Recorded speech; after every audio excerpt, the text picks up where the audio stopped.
From Kern Government Television, welcome to this week's Kern County Board of Supervisors meeting, originating from the County Administrative Center located at 1115 Truxtun Avenue, Bakersfield, California. Kern County's vision is to create and maintain a customer-centered county government designed to garner the confidence, support, and trust of the people we serve. Today's Kern County Board of Supervisors meeting will convene momentarily.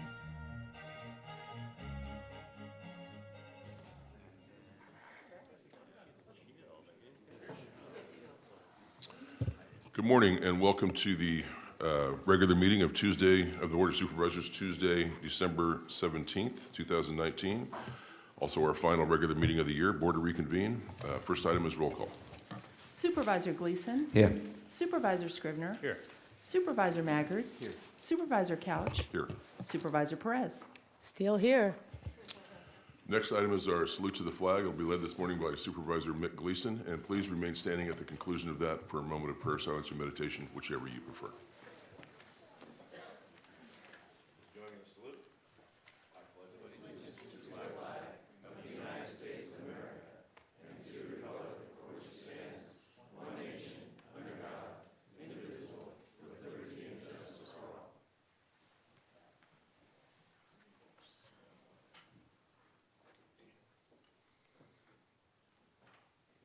Thank you.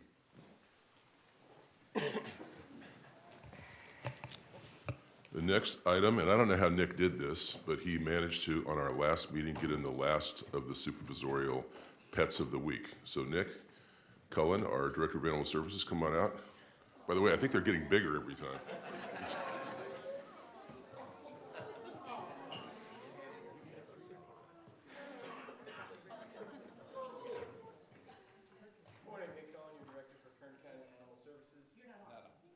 With me this morning, King. King was named after Martin Luther King Jr., District 5 representing. King is a 22-pound, 9-week-old puppy, if you could believe it. He came to us just the other day. He's available on Thursday for adoption. His adoption fee is just going to be $85. He's a very sweet dog. He's a little shy at first, but once you get to know him, he loves all over you. Margot will tell you that. Has he met Perez yet? He did. He did meet Supervisor Perez. Look on your face when you rounded the corner. Thank you very much. Look at this little guy. Huh? Look at you. Oh, look at you. You're ready for a home, aren't you, precious baby? She's taken over the chairmanship thing. Yeah, I understand.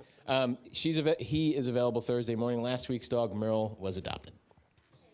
So that's 12 in a row? 12 for 12, yes. All right, King. Don't let us down, buddy. Come on now. Thank you so much. I like the bandana, by the way. Oh, I got you. Christmas. Thank you. Thanks, Kathy. The next item is our consent agenda. All items listed with CA or C above the item number considered to be routine and non-controversial by county staff. We can act on those all in one motion. If any of you would like to make a comment about them or receive or ask for separate consideration, this is the time to ask for that. The consent agenda starts on page 2, consists of items 4 through 8. Onto page 3, items 11 through 17. Page 4, items 18 through 25. Page 5, all the items 26 through 32. Page 6, items 33 through 37, and items 39 and 40. And the last page of the consent agenda is page 7, items 41 through 47. Is there anyone here that would like to make a comment about any of the items I just read off or ask for separate consideration? Seeing none, I'll look to the board for a motion on the consent calendar. So moved. Second. Please cast your votes. The motion is approved. All ayes. County Council, I think I skipped you. Did I? Yes. I took consent calendar out of order. So let's jump back to the report on actions taken in closed session from our meeting yesterday at 9 a.m.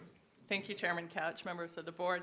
Yesterday, I got to do something wrong in every meeting, otherwise it just doesn't, it's not right.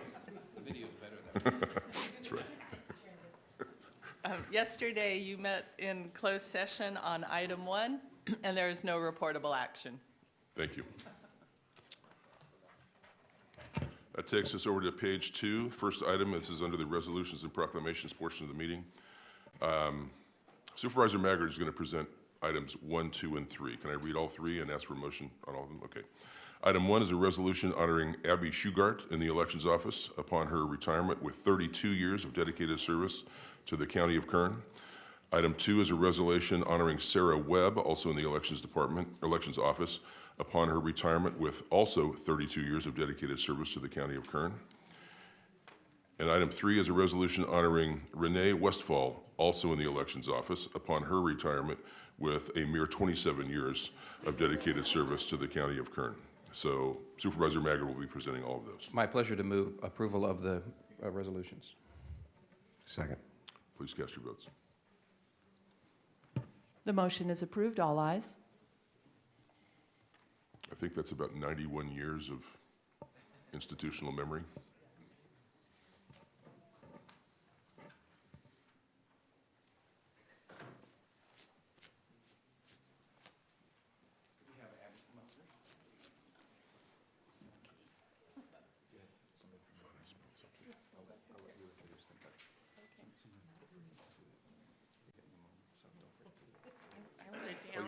Good idea. Forget him. Good idea. After 34 years, that'd be bad. I once forgot my wife's name. I stood up to introduce her in a group. That'd be terrible. Yeah. You have it written down. We won't do that. Yeah.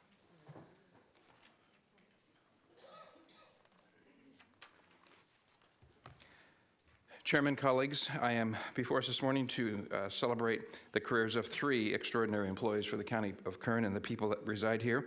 And you are correct, 91 years of experience combined between these 3 stellar employees. And imagine the things that they have seen. They were here through presidential elections. They were here when the 5 of us were elected. Can you imagine the thoughts that went through their minds the night that occurred? They were here when the room was full of attorneys that were going to dispute what was going to happen. Both sides had them stacked up in there before. They've been here when some poor soul probably showed up. Mary could probably tell us more about this. Mary Bedard is our auditor, controller, county clerk, and registrar of voters. She's going to speak as well about each of these employees.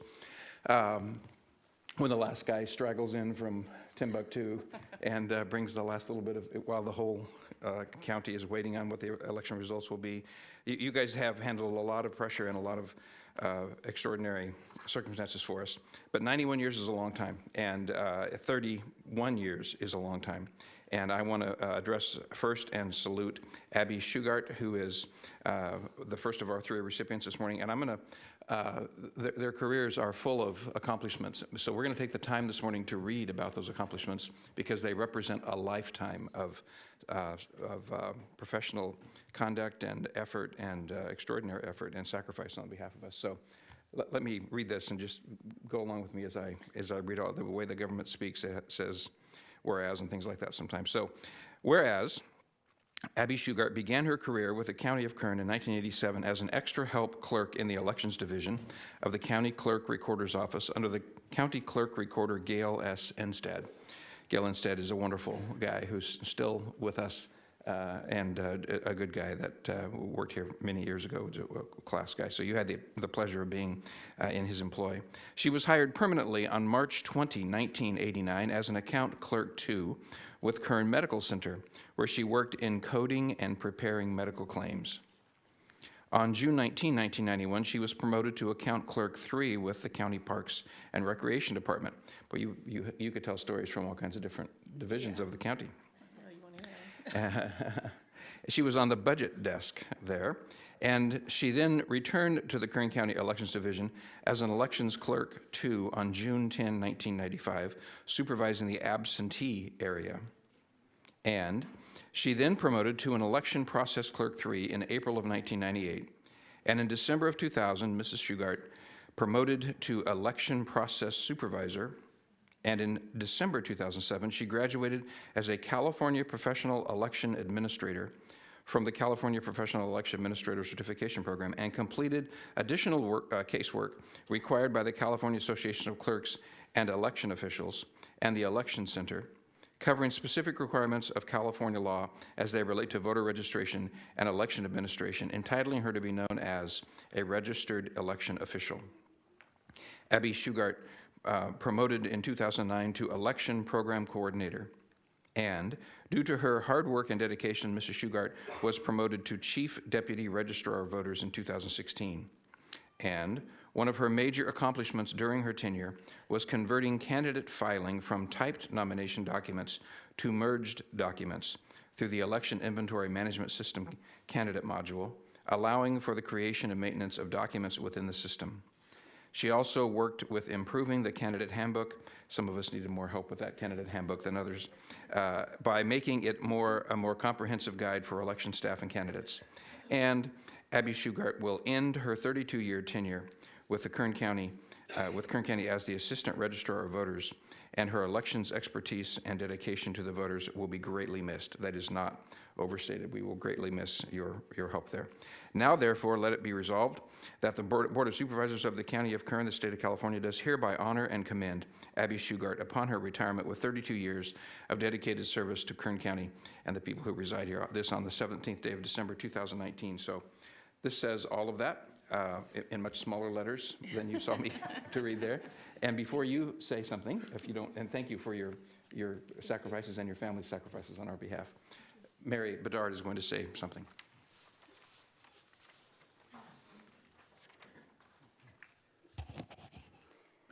As was mentioned in the resolution, for many years, Abby was the election program coordinator and chief deputy registrar of voters, and at her retirement was the assistant registrar of voters, in which position she oversaw all aspects of the election process.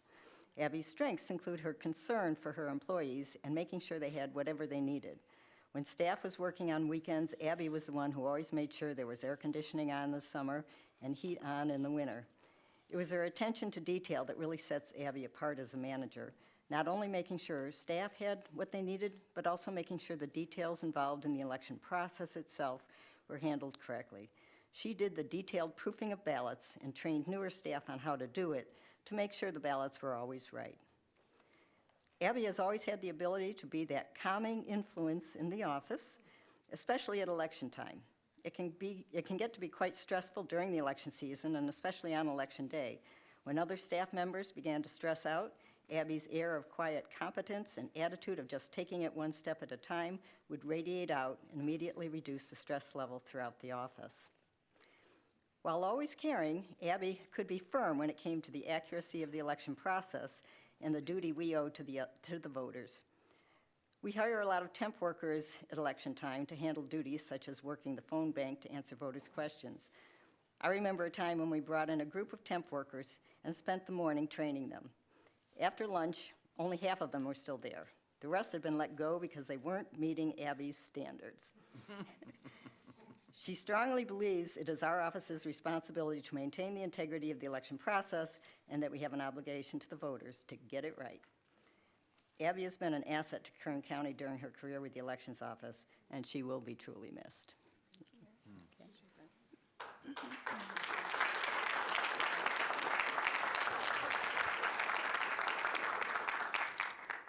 I did write this down, so I wouldn't forget anybody. As Mr. Maggard, Supervisor Maggard pointed out, don't forget your husband. I want to thank my husband, Craig, who's with me today. He's the reason I came to work for the County of Kern in the first place. He encouraged me to apply. And I also want to thank my daughters, Holly and Darcy.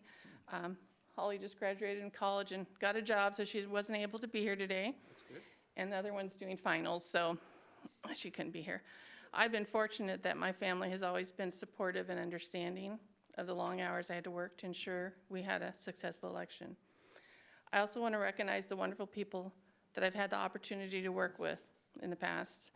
Bernice Blake, Sandy Brockman, Carolyn Sandlin, Karen Ray, Eleanor Smith, Renee and Sarah, who are going to be honored today, and the current entire election staff, past and present. They're just an awesome group of people.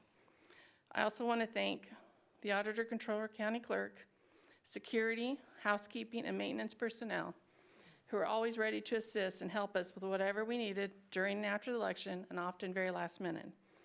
I want to thank Mary for your support and confidence in my abilities and opportunities that you have given me. It's been my pleasure to work for the county and to have been a part of the elections office. Thank you for this today. Thank you. Thank you.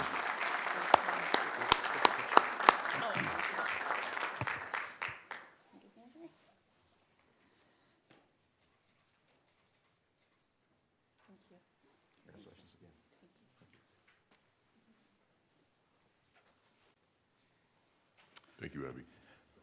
Next is Sarah Webb. Hi,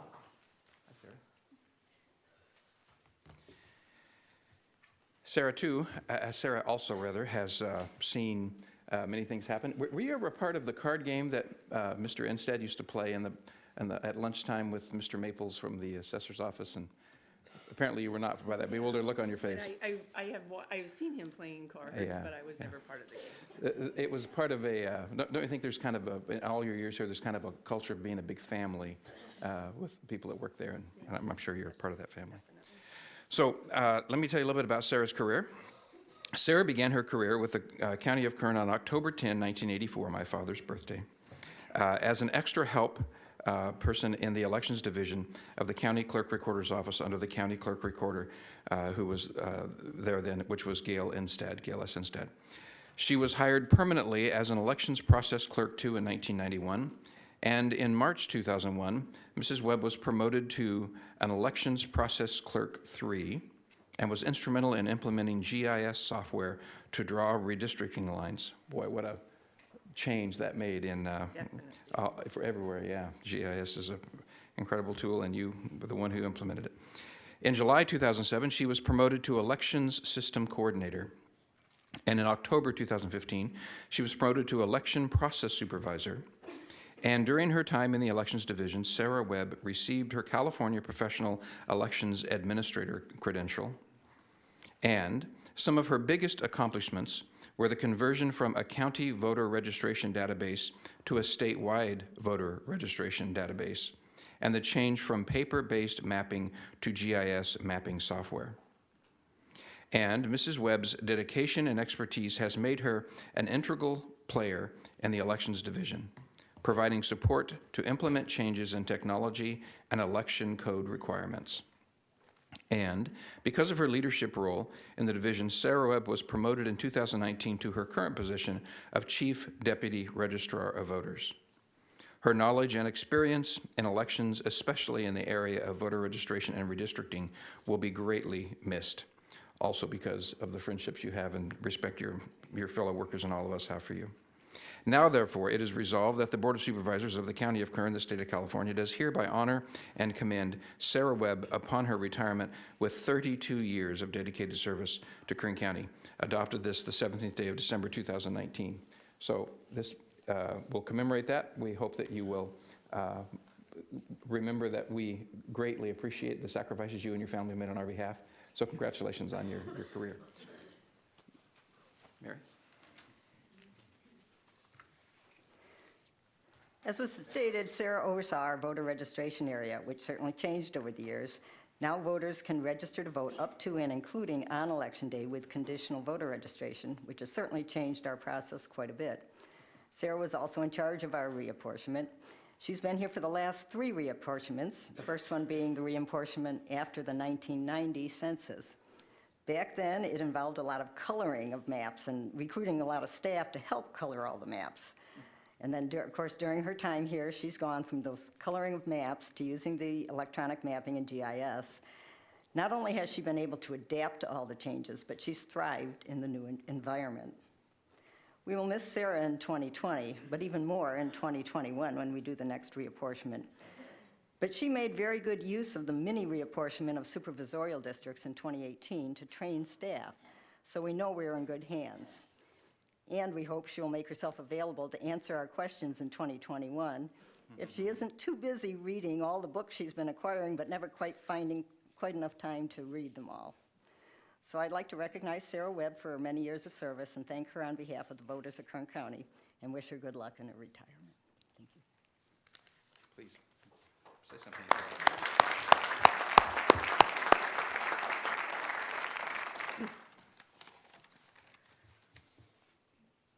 I appreciate those words from both of you. And I'm a crier, so I'll probably cry, but I did bring a Kleenex with me.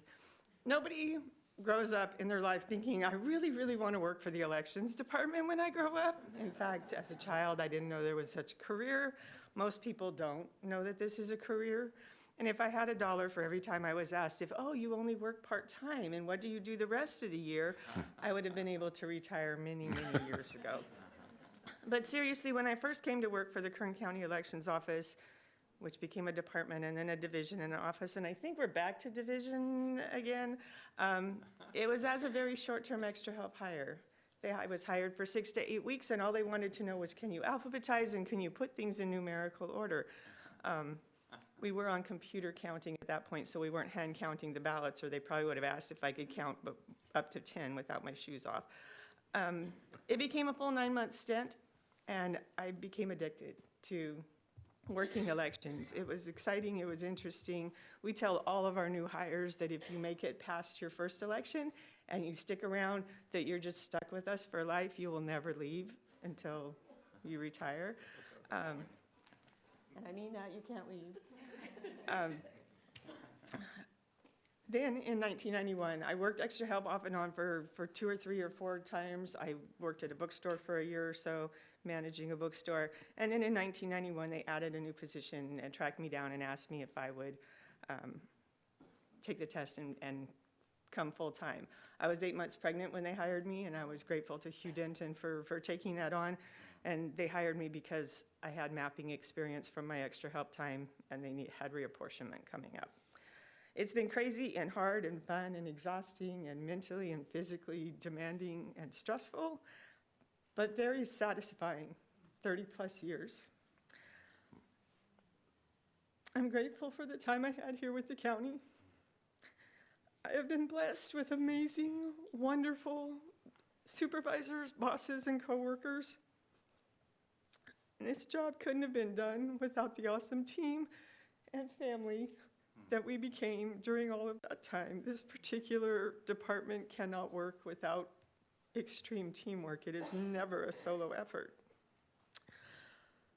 I would like to say thank you to my parents who supported me and cared for my daughter when I first started working.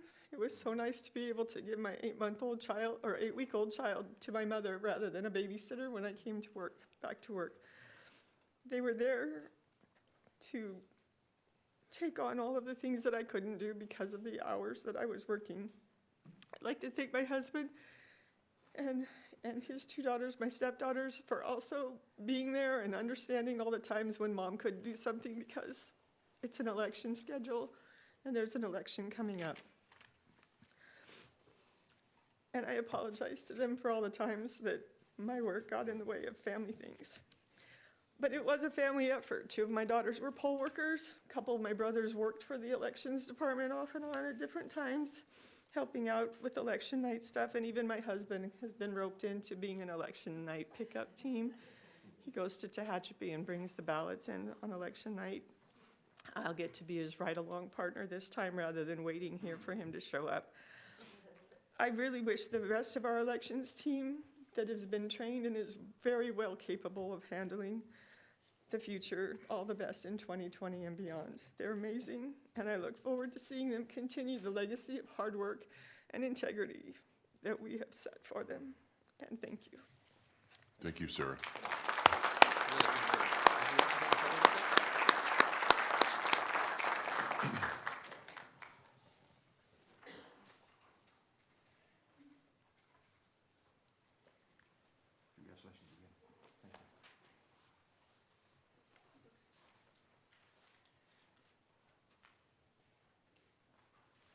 Next is Renee Westfall. Hi, Renee. Hello. You ready to do this?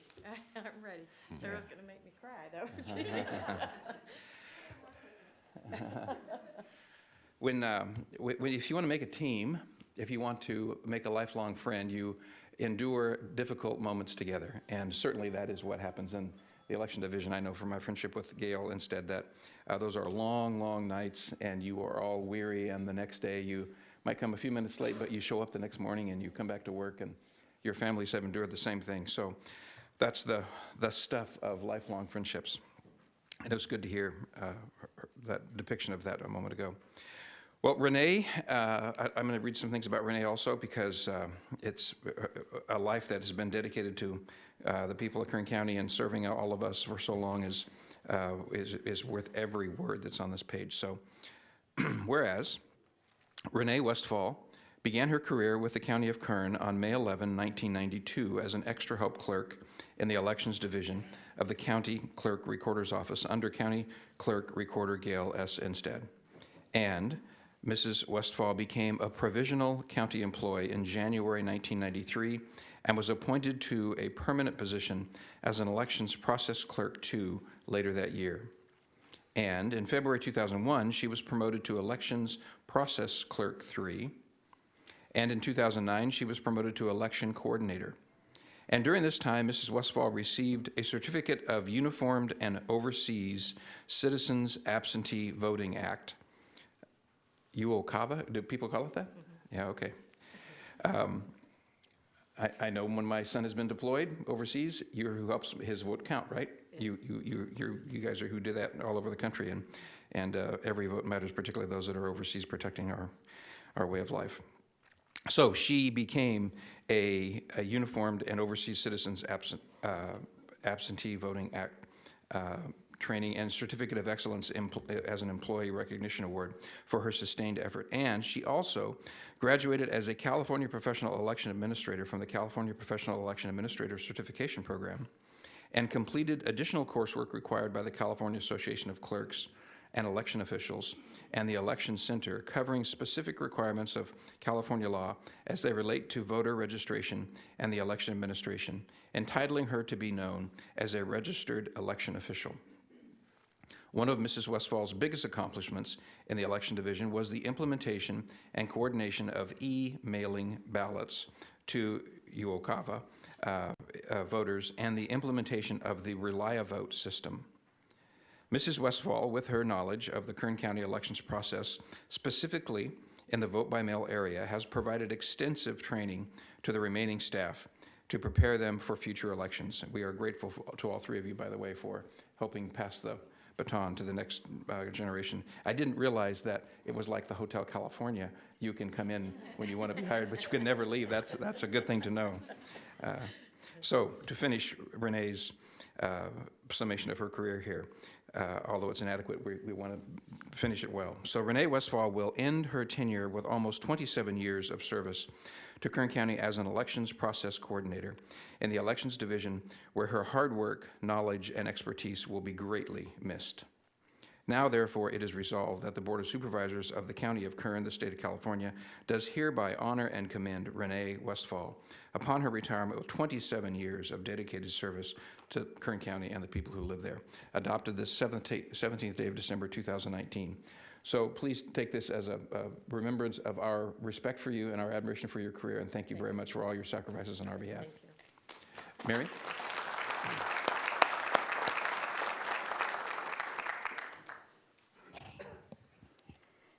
As was stated, Renee's area of expertise is vote by mail. When she started in elections, the absentee voter area, as it was called, was just a small part of the election process, with over 90% of the voters voting at the polls. Today, fully 2/3 of Kern's voters are vote by mail, so the area she oversees has grown into the huge undertaking we see today. Renee's talents go beyond the vote by mail process itself. When we bought some new vote by mail equipment in 2010, it didn't come with an instruction manual, so Renee created a manual to train other staff members on its use. In fact, Renee's manual was so helpful that the company we bought the machine from asked if they could use her manual for training purposes. Renee also was involved in other aspects of the office beyond the vote-by-mail section. She and Abby were a team when it came to doing the ballot layout and sample ballot. I don't think either of them would have been happy doing that work without the other. As in every good team effort, they both had the ability to sense what the other was going to need before it was actually needed. Renee has spent the past few elections training the newer employees on the vote-by-mail process, and she's done an excellent job of that. So while we'll certainly miss Renee's experience and her expertise, she is leaving the office with a legacy she can be proud of. Thank you, Renee, for your dedication to the voters of Kern County.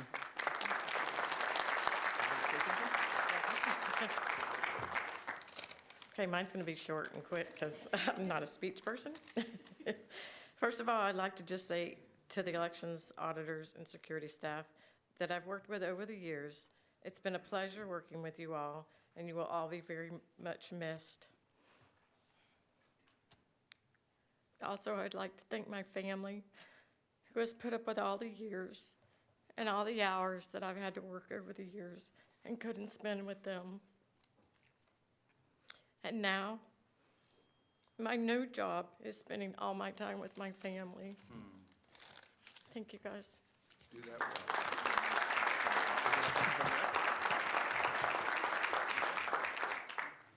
Thank you, Renee. Congratulations. Thank you. Thank you all for all your service. Thank you all for being here today, and thank you for your many years of service to Kern County. By that, I mean to the people of Kern County. Nice job, Supervisor Maggard. That takes us to item 9, which is public presentations. That portion of this portion of the meeting is reserved for persons to address the board on any matter that is not on the agenda but is under the jurisdiction of the board. We try to maintain a 2-minute time limit. Is there anyone here that would like to make a public presentation?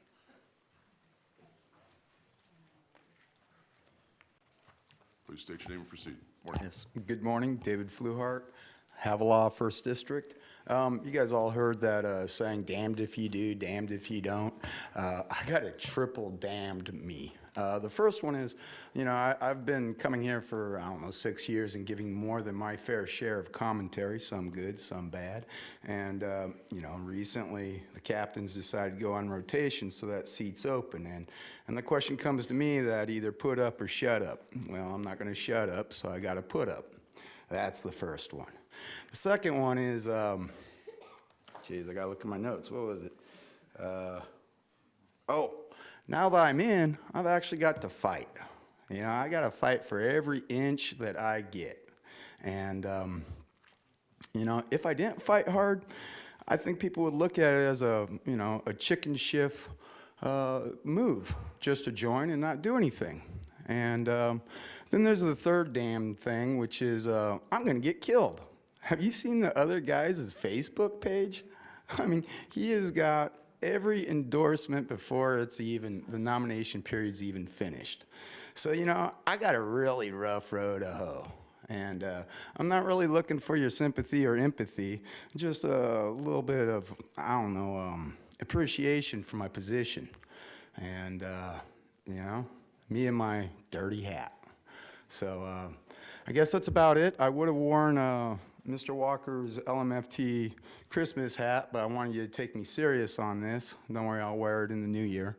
And I want to wish you all a Happy New Year and a Merry Christmas. Thank you. Thank you. Who'll be next? Good morning. Good morning, David Abbasi, Central Valley Citizens for Responsible Government. So, looks like I might be the next supervisor for District 5. Under our current leadership, we have increased crime. We have less access to health care. Our county employees haven't had raises in over a decade, and the homelessness crisis is out of control. As supervisor, I will make sure that our first responders have pay parity, that they are funded properly, that they're paid properly, so we can retain employees. Also, with the homeless situation, we need to look at the long-term solutions like more affordable housing. It turns out long-term housing is more affordable than these shelters, so we need to look at that so we have like a long-term solution. Also, money. When it comes to money for funding these things, the KCERA main pension fund, I understand, if we can add an additional retirement benefit without it being any cost, so it's cost negative. And I also understand there's enough money in the SRBR supplemental fund to be able to give employees raises. So as supervisor, I will work with my colleagues and with Mr. Alsop to find the funding and to see if there are solutions to be able to give living wages to these employees. I would like to see that happen. And if you guys are really concerned about money, you wouldn't be entering into litigation knowing that you guys are going to lose. There's an appeal right now in the 5th District Appellate Court. And if this appeal goes through, you guys are liable for millions in damages for your unlawful actions regarding the ban on medicinal cannabis. And regarding medicinal cannabis, vote yes on D, no on E. That's yes on D and no on E. Measure D addresses these issues, and it will create tax revenue for the law enforcement, schools, and drug treatment. You guys have lost tens of millions of dollars in revenue and have spent millions of dollars fighting each other over a monopoly to create a monopoly, and that's pretty shameful. Kern County deserves better, and I look forward to serving the 5th District as their new supervisor in 2020. Thank you very much. We'll be next.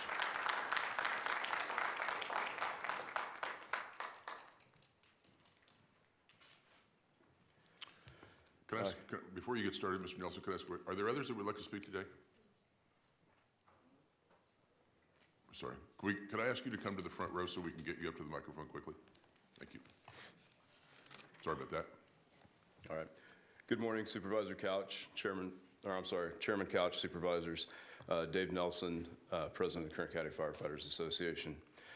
I come to you this morning after having listened to Supervisor Scrivener's presentation regarding oil and the impacts that our governor's office is going to have on industry over the next few years through the moratorium and the continued broad stroke of his pen.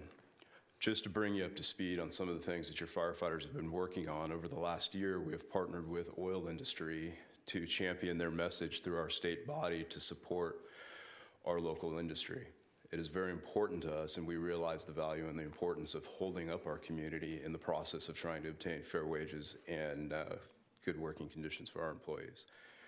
We want to be good stewards of the community.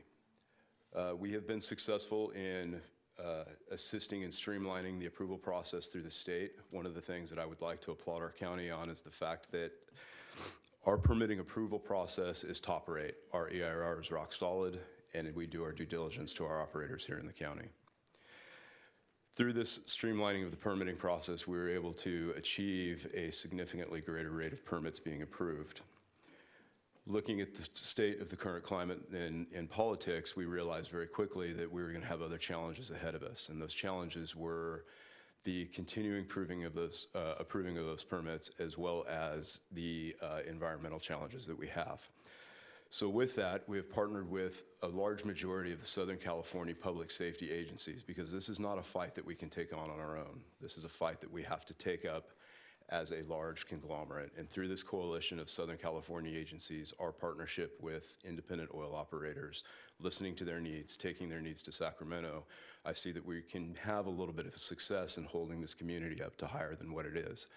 It is a dying industry, but we need to maintain it for as long as we can to make sure that we're capitalizing on our resources. This is no different than the lithium mining that's taking place in Boron. It's going to have a significant financial and economic impact on our communities. So with that being said, looking out for the smaller people, our biggest concerns are the small oil producers, the 6 to 10 barrels a day producers. This afternoon, I leave for Sacramento. I will be meeting with the new head of CalGEM. He's been in office approximately a month and a half. He wants to listen to our issues. He wants to see where we can solve problems and make this process a little bit easier for operators at the state level.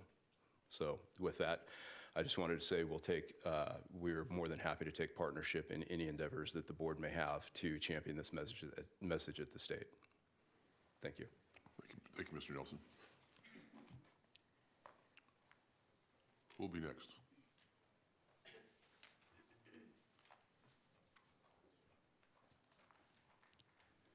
Good morning. Good morning, Chairman Couch, members of the board. My name is Jairo Hernandez. I am retired, but I have a part-time job with IHSS. Excuse me. I was born in Colombia, South America. You have heard about Colombian coffee, Colombian flowers, and other items. You haven't heard that Colombia was the only Latin American country which joined the United States to fight in North Korea. I am now an immigrant and a citizen by choice of this, our great country.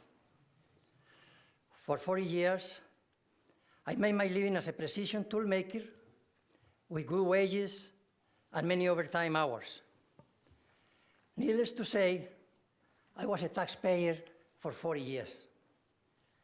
I was a happy and proud taxpayer because I understood that my government needed to be well-funded to accomplish their many goals, among them solving crimes, capturing criminals, and most of all, helping the least fortunate. Today, as caregivers, My fellow workers and I go to work every day to work for the least fortunate people in our community. Please let me remind you who the least fortunate people in our community are. They are physical and mental disabled citizens, including seniors, children and adults with developmental disabilities, and many children and adults who suffer from mental illness. Who is caring for them? Our government, our distinguished county board of supervisors, and we, Kern County caregivers. We are the ones caring for them. We are all one team with the same mission. Today, your army of caregivers with green shirts is here in front of you, asking you to give us a hand. Please approve our union submitted contract. Better wages, good health insurance, and good dental insurance will guarantee that our low incomes won't be absorbed by the cost of medicines, insurance co-payments, and the growing cost of gasoline. I wanted to emphasize this last point. I have here with me my last month receipts of dental costs, Medicare co-payments, and 30 days cost of gasoline. The total of these unpredictable expenses last month was $560, and it does not include our medicines. It turned out to be a particularly bad month, but these kinds of expenses can make low-income families prisoners in our own homes. Please, don't let that happen. This is the country of the free. We badly need your help. We are running out of time. Our hole is getting deeper. May God allow you and your families to enjoy a happy holiday season. Thank you very much. Thank you. Good morning. Good morning. My name is Christy Moore. I would like to give you a little story about why I like to take care of elders. When I was 17 years old, I was working in a nursing home, and every day I would go to work, and the lady would ask me to take her home. And from that day, I decided that I would never let any of my elder family members go to a nursing home. I've been taking care of them at home. I have relocated, moved to Kansas City to take care of elder in his home because they feel free and safe at home to be taken care of. When you put people in nursing home or away, they fear and they get abandoned and they feel unloved. So I had to take care of my mom. She went blind.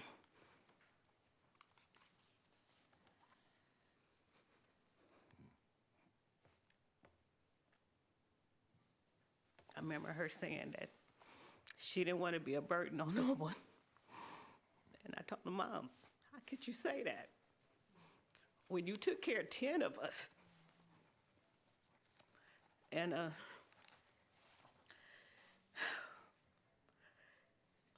helping her every day and being her eyes for her was the best thing I could ever do to repay her for taking care of me.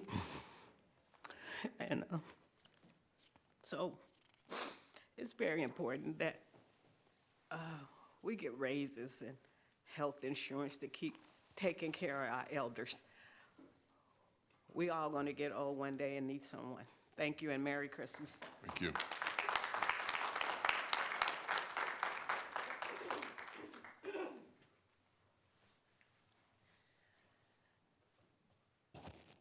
Good morning. Morning.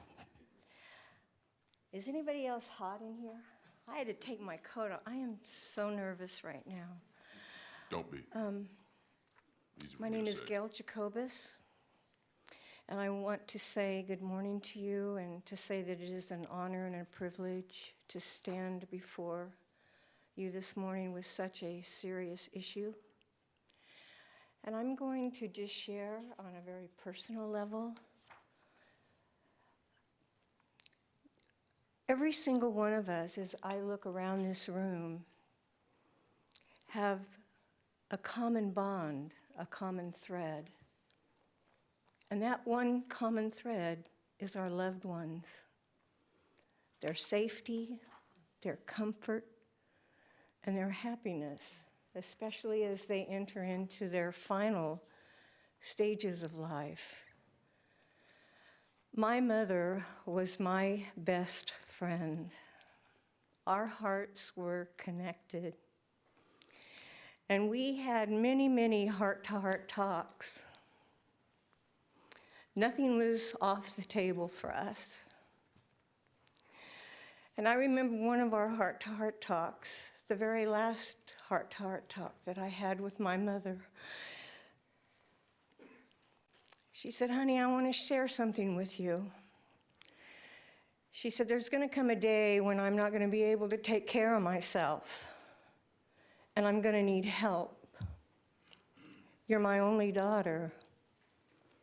And she said, I want you to know my desire is to remain in my home. I don't want to go to a nursing home. I made a promise to my mother that day, and I fulfilled that promise. My mother died of Alzheimer's. It is a hideous disease. It withered her body, it took her mind to the point she didn't know me, and it was okay because I knew her. I knew my mother. I gave my mother her last wish, and that gift was for her to be in her home. Around her surroundings, where memories were made, birthdays were spent, Christmases, Thanksgiving, barbecues, laughter still in the walls, conversations still there. My mother meant the world to me. And I was with her when she took her last breath, holding her hand, telling her how much I loved her, thanking her that God had sent me to her for her to be my mother. She died with dignity, honor, and respect, not in a cold nursing home where they are shared with another individual that you don't know. And all the while, they're having visitors come in, their families that my mother doesn't know, gawking at her as she withers away. I prevented that from happening. And what my mother gave me when she left this world to go to heaven, she gave me the gift of knowing what I needed to do with the remainder of my life. And that was to serve other loved ones, other families, such as yours, your mom and dad, your brothers, your sister, your daughter, your son that may be having challenges. And their only request is that they be home in the safety and the comfort of what they know, their surroundings. So as I decided to do this, and I went to the Department of Aging, and I have to tell you, if my mother were alive, my mother would ask me this question: so what are they paying you to take care of me? And my answer would have to be minimum wage. Is that really what my mother was worth, minimum wage? Is that what your mother and father, your loved one, are worth, minimum wage? I don't think so. I come here with the rest of these wonderful people We share one thing in common, and that's a heart full of compassion, of love, of tenderness, of kindness and gentleness, that we want to be able to be used as instruments for your families, where you can't be there because you have responsibilities that you have to take care of. So that's where we step in to give your loved ones the dignity and honor that they deserve, where they want to be. They want to be in their home. They don't want to be in a nursing home. And I'm telling you, as I stand here before you today, what we request is a drop in the bucket compared to the tens of millions of dollars that you will be saving taxpayers' money that they will pay for these institutions. In my caregiving with my previous client, I met a veteran. He is wheelchair-bound. And what he has seen me perform, we became friends. And he asked me, would I be his caregiver? I said, I would be honored to be your caregiver. And as our friendship grew, he asked me a very personal question because he doesn't have anybody to take care of him. He said, Gail, he said, I don't want to go to a nursing home. I want to be home. Will you take care of me? Here is a man that sacrificed his life, went to Vietnam, served as a medic, that we can stay in our comfortable homes and be safe and warm. Do we not owe him that same honor to allow him in his last days to be in his home where he wants to be? Of course we do.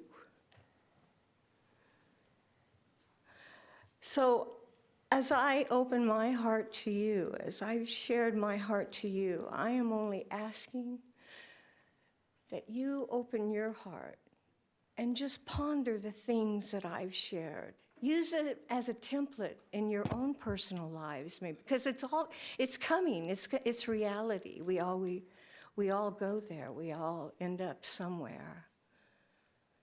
We want to be the family for your family, to care for them in the manner that they deserve because you love them and you want the best for them. So that is what we're asking, is that you just give it some serious thought. If you're praying people, pray and ask God what he would have you do. You know, Dorothy in The Wizard of Oz said it very well. There's no place like home. Thank you.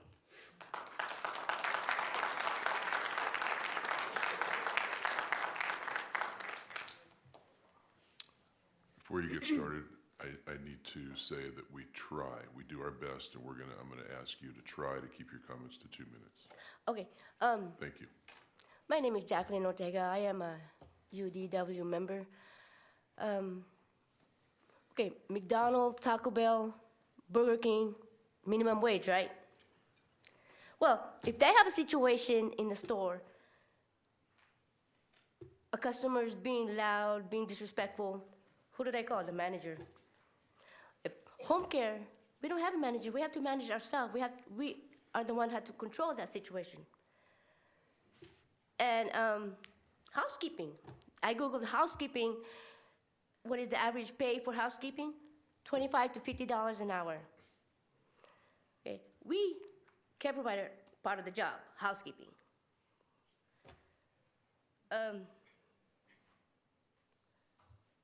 Home care is not just minimum wage. We deserve more than that, I think. 5 years, we want contract now. Thank you. Thank you. Who'll be next?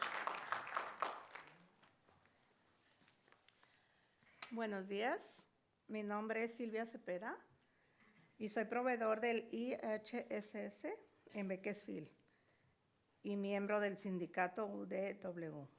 Cuido a mi hijo Kevin Camacho, que es un niño con síndrome Down, y yo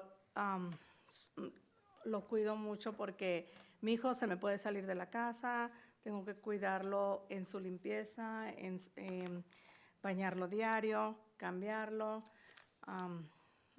cuidarlo de que no se me acerque a la estufa porque se puede quemar. Y la verdad yo lo cuido mucho y yo no puedo trabajar por cuidarlo a él porque él es un niño especial y necesita muchos cuidados. Entonces, por eso estoy aquí. Y no es un trabajo fácil. Todos los días es cuidarlo. Pero si bien este es un trabajo duro, es muy importante la atención que proporciono. Le permito a mi cliente vivir en mi casa. Si no fuera por la atención del IHSS, las personas como mi cliente podrían tener que vivir en una institución costosa. El IHSS mantiene a las familias unidas y mantener a las familias unidas crea comunidades fuertes y saludables. Por eso es tan difícil para mí entender el por qué el condado de Kern no tiene como prioridad el proteger este programa. Por eso es lo que están haciendo al no darnos un aumento. Si el modesto aumento salario que tanto necesitamos, cada vez más personas tendremos que abandonar la profesión. ¿Qué va a pasar con todas aquellas personas que necesitan atención? La población de adultos mayores se duplicará para el 2030. ¿Quién se encargará de todas esas personas que van a pasar con nuestras comunidades en Kern? Llevaremos a las personas a instituciones que costarán a los contribuyentes mucho más que la atención del IHSS. Y cuando no podamos mantenernos al día con todas las personas que necesitan instituciones, estaremos empujando a las personas vulnerables a la calle y a una tumba temprana. Por favor, escuchen a los proveedores y a nuestros clientes. Escucharán que somos tan importantes para nuestras comunidades como las enfermeras, los maestros, los bomberos. Trabajen con nosotros para que podamos seguir haciendo esto. Tenemos mucho que perder si no lo hacen. Muchísimas gracias.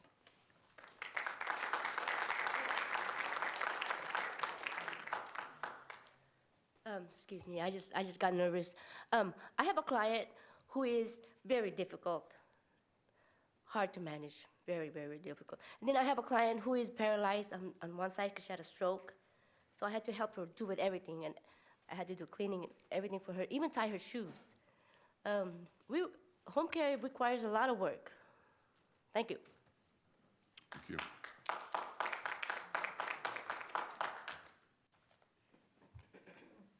Good morning, everyone. My name is Marta Trujillo, and I have two clients. The first one, he's paralyzed half for the left side, and the second one, she's deaf and dumb. It's been a challenge for me. First of all, because my English is not a perfect with the first one, with Mr. Brannan, the one that is paralyzed from the left side. And the second one, sign language, I don't know sign language, so I've been learning with her, you know. Both of them, they're by themselves, they don't have family. So it's been really hard for them. Both of them, they need a lot of help. They want to be in their homes, they don't want to be in a place. They, you know, they feel comfortable, and I do understand both of them. Mr. Brannon has been like that and since he was 39 years old. He's 77. So imagine him. He loses me as his daughter. He sees my kids as his grandchild. For him, it's very important to keep his benefits because, you know, if he keeps his benefits, he keeps me. So, it's very important. He moves with an electrical scooter. And like I say, if you guys help us, if they help us with the minimum wage, you go up, because $12 an hour is not enough. When I live in Bakersfield, he lives in Baton Willow, which is 35 minutes away from my home. After that, I have to go with Mizzou, which is all the way to Baton Willow to Oildale, 40 minutes. We don't got paid from gas, for mileage. So there's another money that goes away from our paychecks. On top of that, if you guys come and see, they see the gross, not the net, whatever we bring home.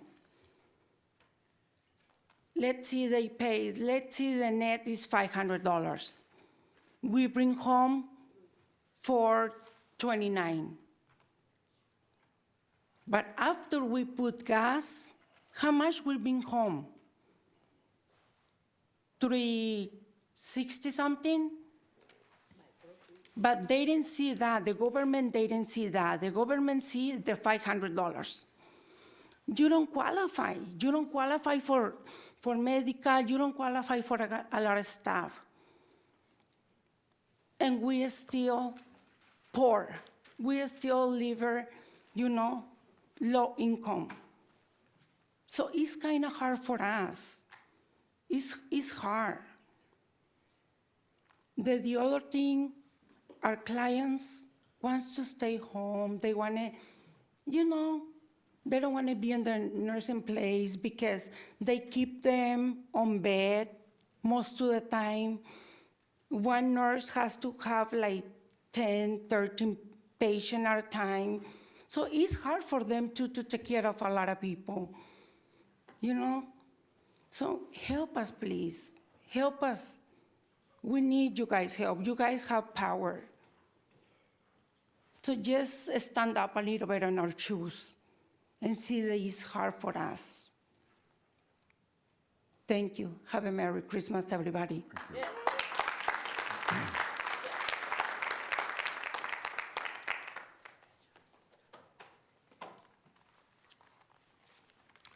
I'm going to ask you to try to keep your comments to 2 minutes. Yes, sir. Yes, sir.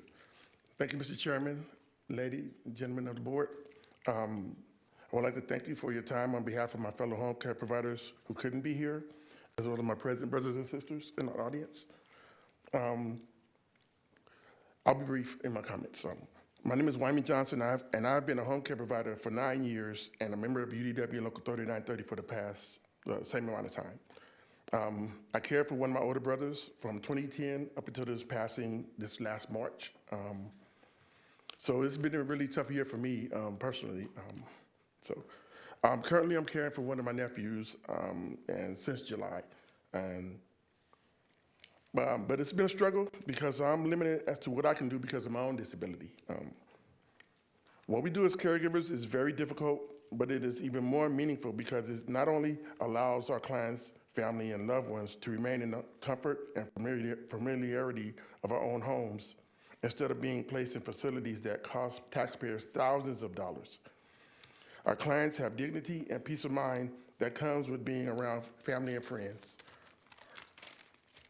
As you know, the generation known as the baby boomers are becoming members of the senior citizen rank, so I'm right there knocking on that door too. And it's an explosion, and it's expected to have major increase over the next few years. So it only makes sense that IHSS be protected and made stronger to be able to meet the oncoming demands for home care.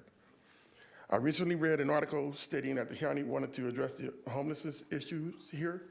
I've seen, just I'm sure as much as you have seen, the homeless population explosion. And had it not been for the kindness of a family that opened their home up to me, I would be part of those statistics. I mentioned that my brother passed. He was my income. So when he passed, I wasn't able to pay my rent, so it affected my lifestyle. So I subsequently had to move from my home. So it makes a difference. And finally, I ask that you, the members of this board, to really listen to myself and my fellow caregivers, and on behalf of our clients and the thousands who could not join us today. I ask that you work with us so that we can strengthen this important program. Thank you, and God bless you.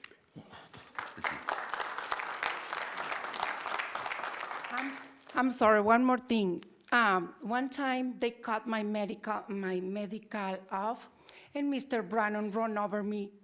And I only have 8 hours a year for, for me being sick. I'm only have 8 hours. So he ran over my foot. So I was like this for the whole week because I'm only can be absent one day, only 8 hours. So he ran over me with the scooter. So I was just like that for 1 week. So it's something that we really need, We don't get paid for vacations. We don't get paid for time sick. So he ran over me, and if he broke my toe or something, we don't have none of that benefits. We don't have benefits. So it's another thing that we really need it. Please, thank you. Good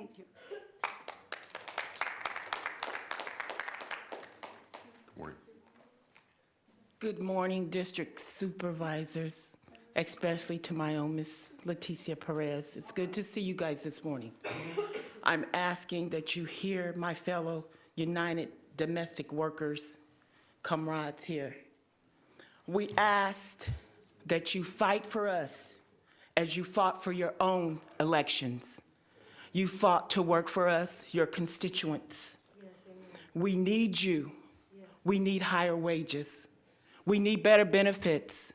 We take care of our loved ones. We'll take care of your loved ones if need be. So please, in my short time that I have up here, I'm begging you to look at us, look at each one of us, hear us when we ask you, Mr. Couch, we need you. We need higher wages. We need you, Mike Gleason. We need better benefits. We want to take care of our loved ones, Leticia. I've seen your people in my neighborhoods. They knocked on my door. They gave me pot holders with your name. I put your name on the ballot because I know you would fight for what we wanted, what we need out here. United Domestic Workers Union need each and every one of you, Mike Maggart. And I want to say thank you for serving on the Kern County Supervisors Board. I applaud you. My name is Beverly Moland. Beverly Moland, M-O-L-A-N-D, and I take care of one of my loved ones. Thank you.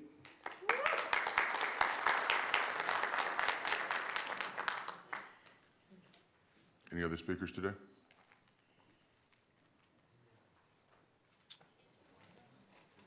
Seeing, are you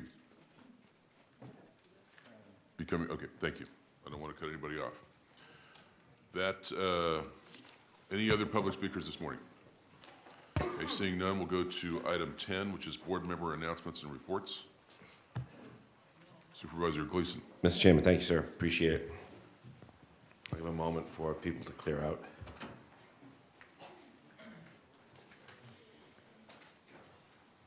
I'll be brief.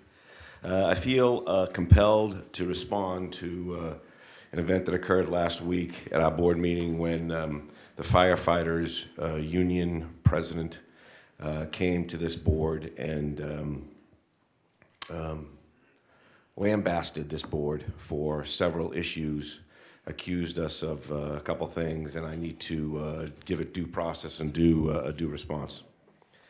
First of all, I appreciate the union president coming to the board. I appreciate the input from all of our Kern County employees. I think the hallmark of a good organization is one of those characteristics is a 360-degree perspective of leadership, and certainly getting feedback from those employees who work for the fire chief and who answer the mail to the taxpayers.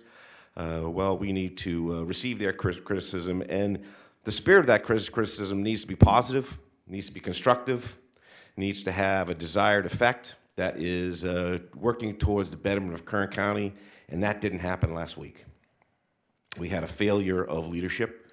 We had an incident where a union president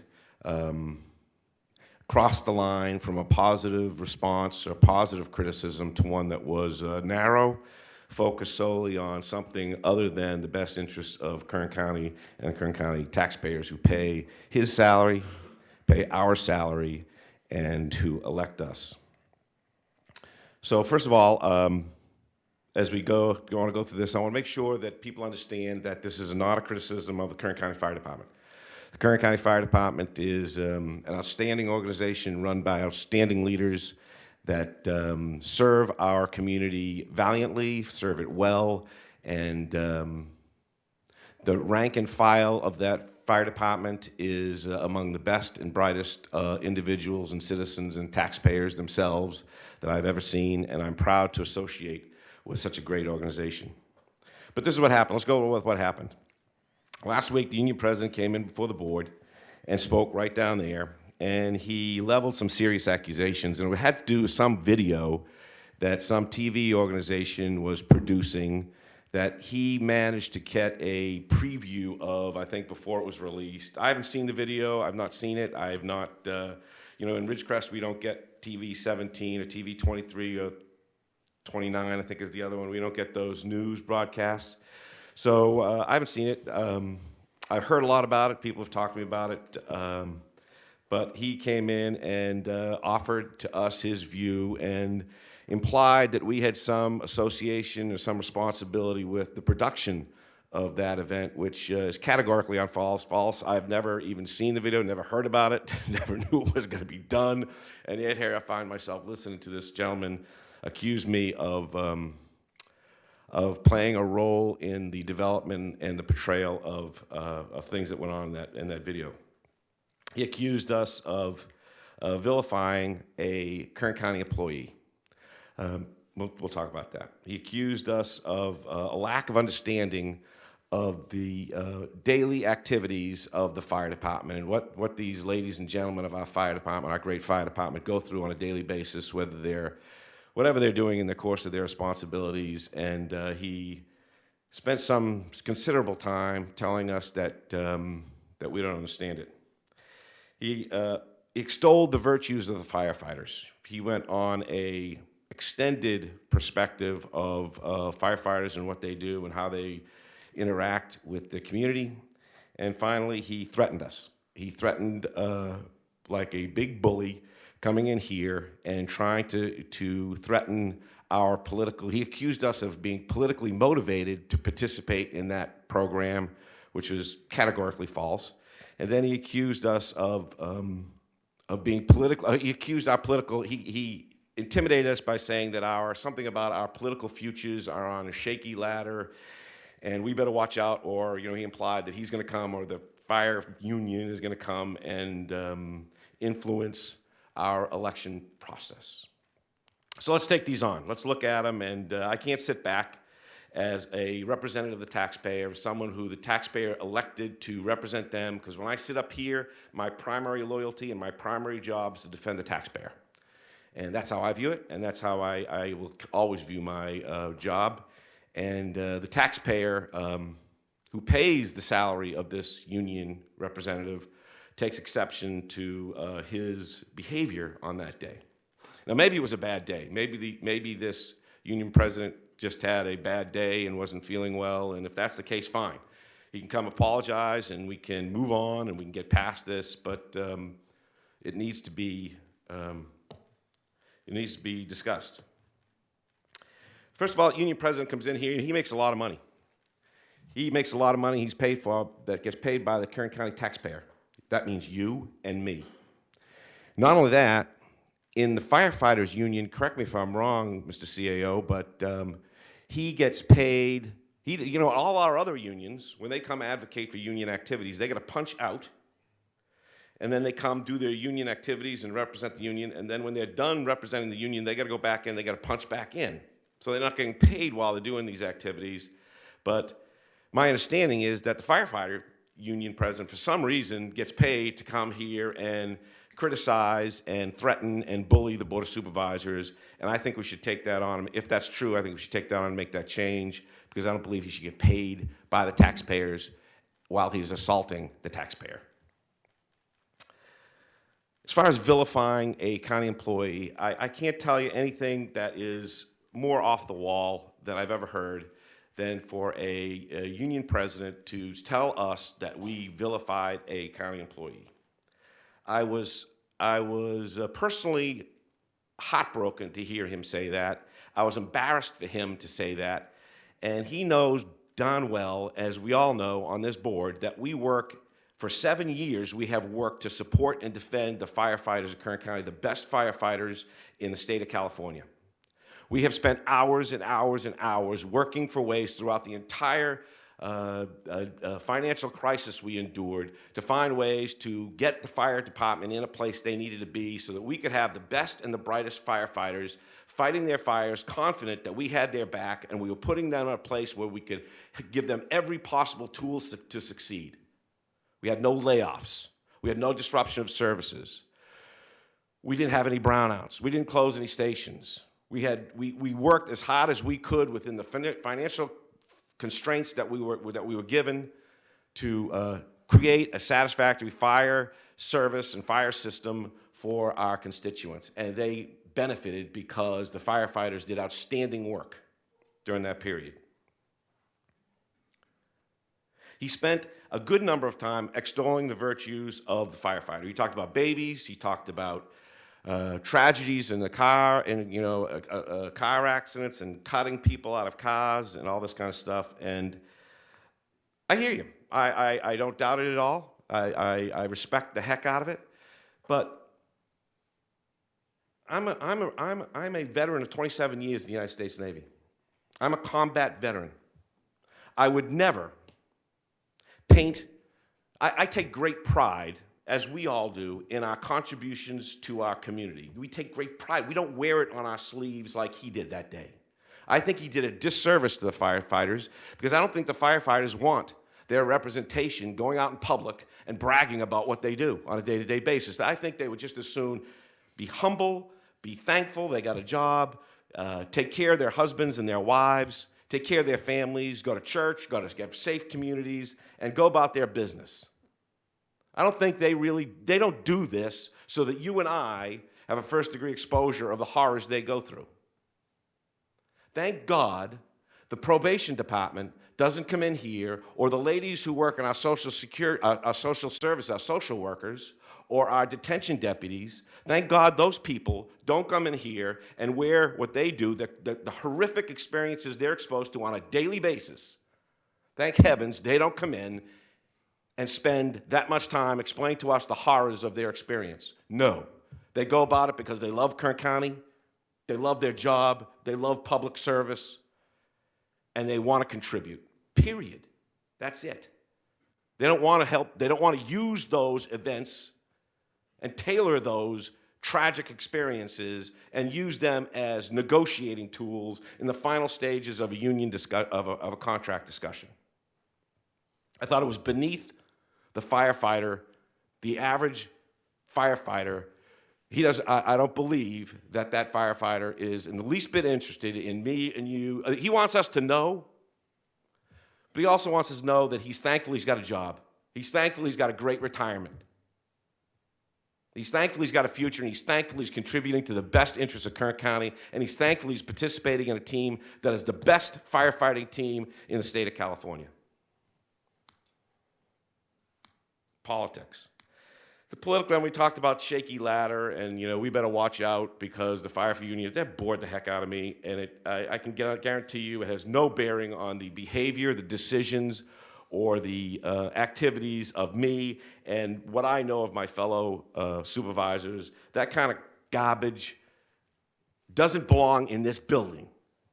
That doesn't belong here, and it needs to be repulsed, and that's why I'm speaking today. We don't need that crap in Kern County. To wrap this up, I've seen the best. I have seen the best. I've been to Erskine Fire. I've been at the command center where I saw Chief Marshall and his commanders take charge and lead a fantastic response to a devastating fire that destroyed South Lake, destroyed 390 homes, adversely impacted hundreds of people, fastest moving fire in the history of California. I've been to Camp 9 when I've seen the firefighters climbing off the mountains in Kern River Valley behind Woodford Heights and Kernville, exhausted at the end of a day, barely getting back in time for a meal and just collapse on their cots. I've seen the best in Kern County, and that was not the best.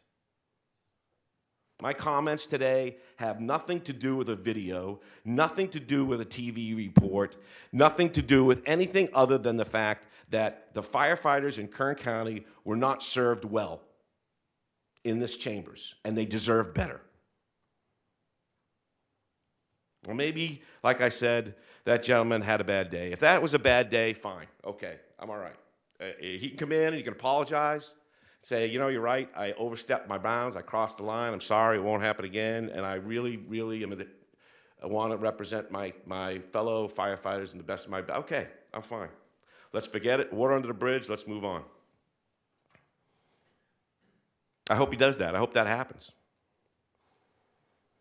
He also mentioned the fact that, he said, well, you guys need, you know, this is all about negotiations for contracts, right? That's really what this is all about.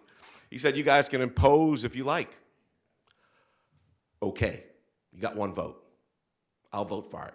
I'll vote for the impose. My future vision in Kern County is this, and this is really the crux of my issue that we need to understand. I see the state of California with Kern County in its crosshairs. They're coming at us. They're coming at our oil industry, which is going to have a devastating, long-lasting impact on our economy, our culture, and our way of life. I see the state of California coming after our agriculture community with SGMA. They're going to put severe, significant limits on our ability to extract groundwater and to pump and grow our crops. That's going to have significant, our two largest industries are going to be significantly impacted by the state of California. I look at the retirement costs. Correct me if I'm wrong, Mr. CAO, but am I hearing that the rate of return for K-Sarah is going to be reduced again from 7.25% to 7%, which is going to cost us about $18 million coming up out of our general fund, or tremendous cost to our general fund?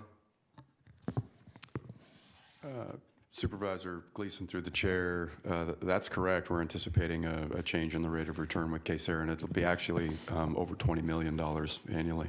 And so, wasn't there also an impact recently about an extended change that we just got hit with $15 million, about $8 million of which is coming out of the general fund? Right.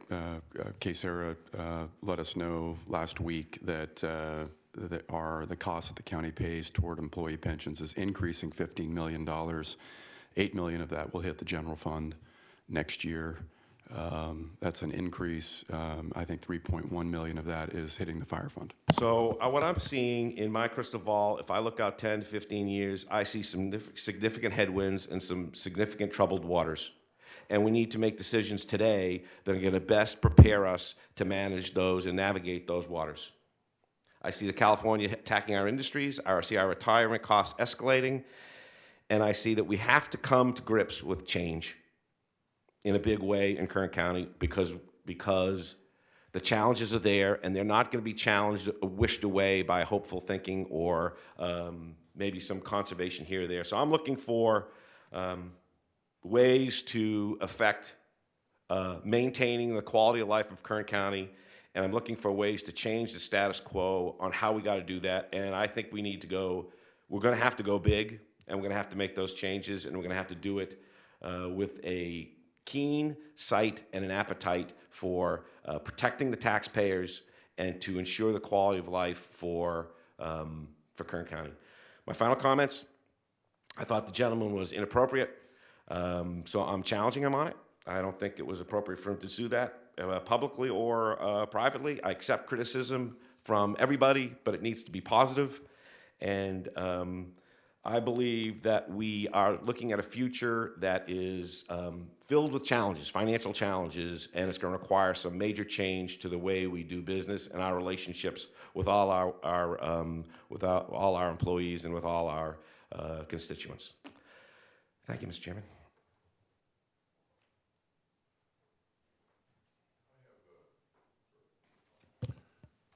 I have a comment I was going to make, and it was regarding I understand there's the video that I saw was around 9 or 10 minutes long, but I understand there's additional ones. I've only seen it one time. I haven't seen the others. And I'll make a comment about Supervisor Gleason's comments, I should say, but I'll kind of restrain it to this. I hope we are able to collaboratively make some changes, collaboratively with the fire department, the fire union, to make some changes that will help ensure the efficacy and the sustainability of the fire fund. I don't know if ever in the history of the world, if one particular party, whether it's a parent and a child or a husband and a wife or a labor union and management, if one side feels a particular way, that is their reality. And I've learned that I got to deal with their reality, even if I don't believe that their reality is fact-based or accurate. And I'm not making a judgment in this case. I'm just saying I don't know that I can tell them, hey, I feel a particular way, and my response is, well, you're wrong about that. That's never worked for me in the past. So I'm just hopeful that we are able to work collaboratively with the fire department going forward, and imposition is kind of my last choice. I'd always like to come to a resolution with them. That video left me with a distinct impression, and I would like you, Mr. Alsop, I don't expect you to answer this right now because it may be kind of a complicated question. And I've called Sarah and Dominic Brown, who heads up, Devin Brown, excuse me. No, that's Devin Brown over there. Dominic Brown, who heads up Sarah, is not available today. I was going to ask him to be here today. But if you could have him, are they coming, is Sarah coming in pretty soon to give us an update on something in January? For some reason, I think I believe they are. I'm not sure what the date is or if that's been settled, but I believe there is an expectation that they're coming before your board for a report. Would you ask him to include in his report an answer to the following? I was left with the impression from that video, because I think the reporter stated it fairly bluntly, that firefighter overtime increases the firefighter pension costs. And I have been operating, and I think others have been operating, under the assumption that overtime was not a pensionable item. I've learned recently that there may be a sliver of that is, and when I say sliver, I mean a small amount per year per firefighter based on a mandatory callback, or I don't know what the requirement is that makes it pensionable. But I would really like us to get a definitive answer on overtime and whether or not it is pensionable, and in what, if so, in what are the facts that need to be in place for it to be that? Can you forward that to them and have them answer that question for us definitively, whether it's, and I actually would like him to put it in writing so I can refer to it in the future. Sure. Thank you. I don't have any comments. Thank you, Supervisor Perez. Thank you, Chairman. Excuse me. I appreciate this conversation because I think it's one that we need to have. It's a long time coming.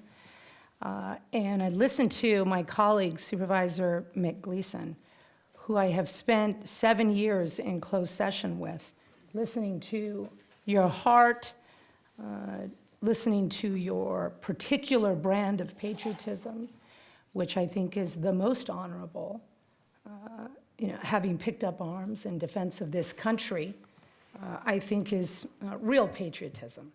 And Mick, I want you to know that I have profound respect for you and your concerns with the way in which this relationship is evolving, because it's very problematic and we need to take it head on.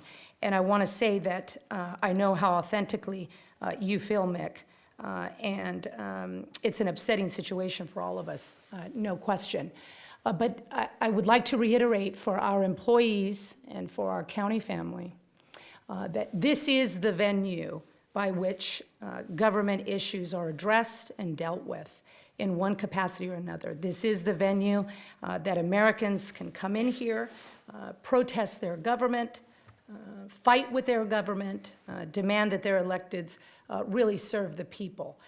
This is the place where people have actual access to their government, and it's a place that we should protect with all that we have. When we think about what the First Amendment is to Americans, what kind of sacrifices have been made by people like Mick Gleason and many others to assure the preservation of such a democratic process. It is so fundamental to American soil. It is the most fundamental piece, in my opinion. So I want to say that I fully accept, embrace, and acknowledge that there are many, many people in this community frustrated with their government, frustrated with their elected officials.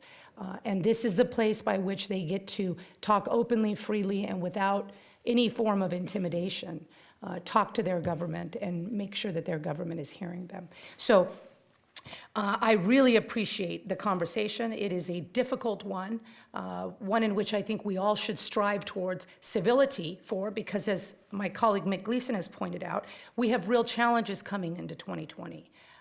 Kern County is not well positioned politically in the state of California to defend our industries and to ensure that our people thrive. So I certainly appreciate where Mick is coming from and his passion, his concern, and his frustration. It is elevating the stress level that we feel in this room.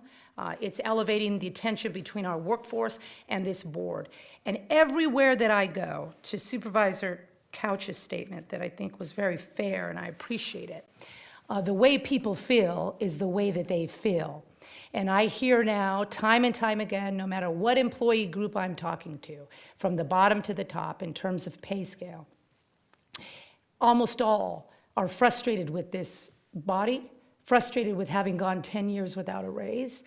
It is so deeply embedded in the heart and soul of our workforce, who believe for whatever reason that this body is not prioritizing the well-being of their families' finances, their ability to conduct services in this county in a way that we all do not want to see slip into a downward slope. All of us are concerned about that, and all of us should be concerned about that. So I want to say that I hope as we enter 2020 that we are cautious about these issues, that we are respectful to each other, because we are one family here.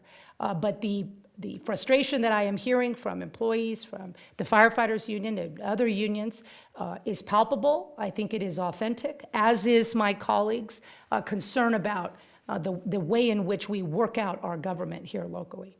And so I want to say, Mick, with profound respect to your service and your brand of patriotism, which I think is the best. This is a place of American democracy. And if we don't have this, that's really troubling. And I ask the public that we engage in respectful discourse. It is no secret that there are many people in this community who would like to use particular antics to divide this board against each other, to divide this board against the public. And we are not saints. We have our disagreements.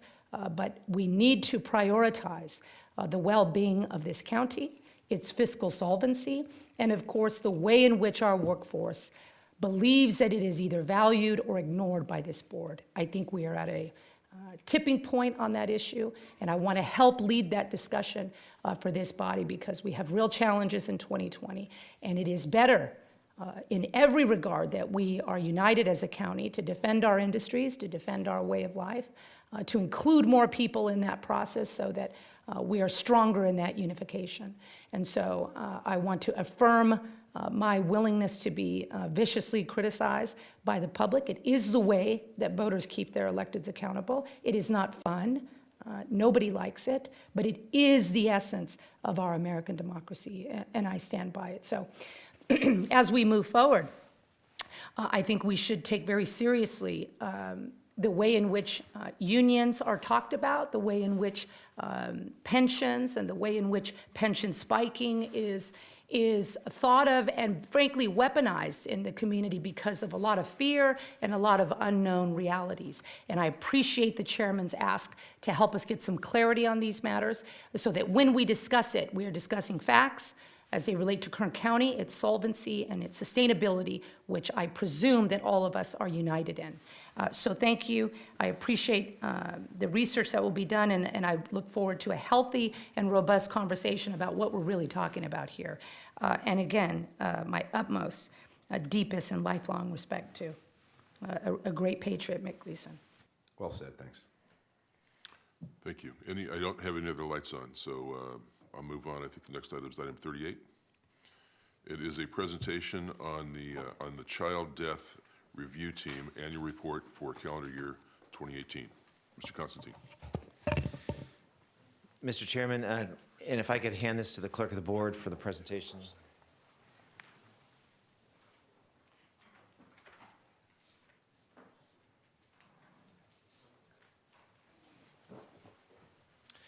Mr. Chairman, I'm going to go ahead and turn this over to Russ Hastings, a division manager at Public Health. Good morning, Chairman Couch and members of the board. Thank you for your time this morning. This is the 6th year that I've presented the annual report to the board. You've always been so supportive, so thank you for that. My name is Russ Hastings. I'm the chairman of the Kern County Child Death Review Team. I'm here this morning to present our annual report. To provide a little bit of background, the Child Death Review Team here locally was established in California in the late 80s through state legislation by the Safe and Active Communities branch of the California Department of Public Health. We were tasked with a two-pronged mission, which is to reduce child death associated with abuse and neglect, and also to reduce other preventable child deaths in our community. Our team is composed of individuals throughout the county from a number of different organizations, both from the private sector and public sector. It's a very diverse group, and the advantage of having such diversity on the team is that we really have a comprehensive review of these cases, and it really allows us to have that context by allowing the team to discuss the histories of those parties involved in these cases. So to the data for 2018, in 2018 there were 130 deaths that occurred in our county in children under the age of 18. 46 of those cases were deemed possibly preventable by the coroner's office and were sent to the team for review and included in this report. When we look more closely at the data, as in previous years, accidental deaths represent the majority of those 46 cases that were reviewed, with blunt force trauma being the primary cause of death. Those are typically our motor vehicle accident deaths that have occurred in years past, followed by our homicides, of which we had 8, suicides of which we had 4, and then we had 8 that fell into the category of undetermined by the coroner's office after an extensive investigation. So when we review these cases each month, we're looking at upwards of 50 to 60 items from each case to identify trends down to the granular level to see what type of recommendations and what types of directives we can pull out of the data. One of the things that we look at are the age distribution of those cases reviewed. For this year, it's a little bit different than in years past in that there was a more equal distribution among the different age groups. With the exception of the age group of 5 to 9 years of age, you'll notice that that is absent throughout this report and throughout this presentation because for the first time we got 0 cases sent to the team for that age group. In years past, the age group of less than 1 year of age represented the vast majority or the largest number of cases reviewed by the team. However, as I'd mentioned previously, it's a more equal distribution for 2018. Within the last couple of years, we've also looked at if there was seasonal trends in the child deaths that we were reviewing at team meetings. And when we graph these on a calendar, you can see that the January to June timeframe has a much higher incidence of preventable child death versus the latter part of the year. So these are all small pieces to the puzzle that we try to put together each year through these reviews to make sure that we have a complete picture of what's going on. When we dive into these age groups more closely, the children less than 1 year of age, there were a total of 18 cases of child death that were reviewed for this age group. The vast majority of those were classified as undetermined, meaning that after an investigation was completed by the coroner's office, those cases did not fall into any of the other manners of death. Within those undetermined deaths, the vast majority of those were categorized as SUID, or what we know commonly as SIDS, with 2 cases of homicide and 1 case of accidental death for this age group. For children ages 1 to 4, there were a total of 16 cases that we reviewed for 2018 for this age group, half of which, again, were accidental deaths. 4 of those were homicides, which was, of course, very troubling. And for the age group of 5 to 9, as you'll notice, as I mentioned before, is absent because we did not receive any cases for that age group. For children ages 10 to 14, there were a total of 6 cases that we reviewed, 4 of which were accidental, and 1 of each that were suicide and homicide. For our oldest age group, ages 15 to 17, we had a total of 11 cases reviewed, with 7 of those being classified as accidents. We had 3 suicides and 1 homicide. Within that category of accidental deaths, the large majority of those were considered blunt force trauma deaths related to motor vehicle accidents. So what does this tell us? What did we get out of the data, and what conclusions were drawn? In years past, we've really focused on this topic of unsafe infant sleep. In 2014, we saw our trends essentially max out at 16 cases of death, and we've noticed a downward trend since then. And in 2018, we had 1 case of child death that was attributed to an unsafe sleep environment, which is great news. However, I'm still hesitant to be too happy with the data because there were an additional 6 deaths that had an unsafe sleep environment present at time of death in 2018. But there was not enough evidence to definitively support that as a cause of death. So since 2012, we've averaged about 8 infant deaths a year related to an unsafe sleep environment, and we've continued to see that downward trend since 2014. However, the preliminary data for 2019 is actually quite troubling, and it looks like we may be back in the double digits for 2019 for unsafe infant sleep. So we've accomplished a lot, but we still have a ways to go. Switching gears to child suicides, each year we average about 5 cases of child suicide. Unfortunately, we continue to see our children taking their own lives as their seemingly their only option, down to the age of 8 years old in years past. For 2018, the youngest was 11. We've also continued to notice the age groups, again, noticing that the 10 to 14-year-olds are becoming more prominent. When we look at the methods for those child suicides, over the last 5 years, the vast majority of those child suicides were done through hanging. Unfortunately, that's a very difficult mechanism to remove from a child's environment, with gunshot wounds and intoxication also being other methods chosen. In 2017, we had a couple of unique cases where we had 2 deaths of suicide by pedestrian versus train. So when we're looking at data, we're not necessarily looking at, okay, what happened in 2018, we're looking at trends. because with the data set being around 50 each year, we really want to see where these trends are heading. With regard to blunt force trauma, so each year, motor vehicle accidents typically represent the largest number of accidental deaths that we see for our children here in Kern County. And this year was no different.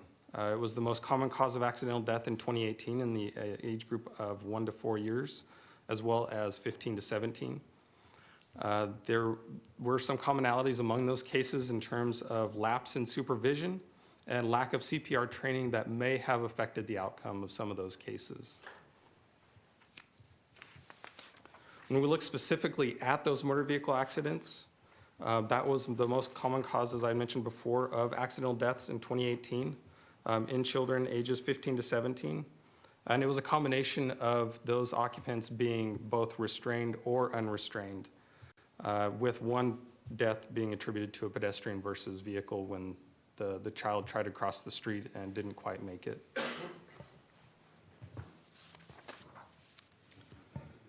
So what do we need the community to do, and how can we have our board assist us with mitigating some of these issues in our community? The team has compiled 3 pages of recommendations based on our findings that can be categorized into 4 major directives. The first directive deals with our unsafe infant sleep environment deaths. As I'd mentioned before, we've been trending in the right direction over the last 5 years. Unfortunately, it looks like that trend is set to turn around for 2019. So CDRT strongly encourages all Kern County hospitals to become Safe Sleep certified so that all Kern County infants will have a safe sleep environment in place before discharge. We are proud to report that after 2 years of hard work and diligent efforts by Bakersfield Memorial Hospital, they've become the first Safe Sleep certified hospital in Kern County and only the 3rd in California State. So they have essentially set the standard for SIDS prevention by becoming Safe Sleep certified, and now we've got to have all hospitals in Kern County follow suit to meet that standard. So Kern Medical, Adventist Health, all the Dignity hospitals, Ridgecrest Regional Hospital, they've all got to follow suit. They've all got to meet this standard, and public health can help. Public health has trained hundreds of medical professionals to assist Bakersfield Memorial Hospital with getting certified, and we're happy to do it for the other hospitals. The second theme identified by the team was with regard to child suicide. We need to continue reducing the incidence of child suicide within our community through efforts to raise community awareness of existing resources. Kern Behavioral Health and Recovery Services has some amazing services that they do, both in the community and that are school-based. We need to have every family of those children know those resources, know how to recognize signs of self-harm, and be able to access those resources. The third item was to reduce those deaths attributed to motor vehicle accidents. Several of the deaths that we reviewed were due to, or that had a contributing factor of either those children were unrestrained or improperly restrained. Some cases they were restrained in a car seat that the car seat wasn't attached to the vehicle, or we just had children that were not in a car seat at all. So obviously that's unacceptable given that we have resources in the community for these families that are in need.